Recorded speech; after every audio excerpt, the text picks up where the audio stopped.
श्री घनश्याम मेहर proprietor Subrat hospital Patnagarh.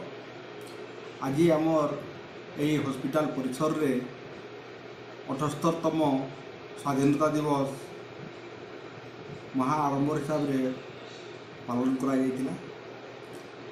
एथिरे आमर स्थानीय राज्यसभा सांसद श्रीयुक्त निरंजन विशी सम्मानित अतिथि भाव जोगदे पताका उत्तोलन कले एवं लायंस क्लब सभापति श्रीयुक्त दर्पगंजन पट्टनायक, एमपी नोमिनी श्रीयुक्त राधेश्याम मिश्र तथा बहुत मान्यगण्य व्यक्ति योगदान करी पताका उत्तोलन समारोह को साफल्यमंडित करवा।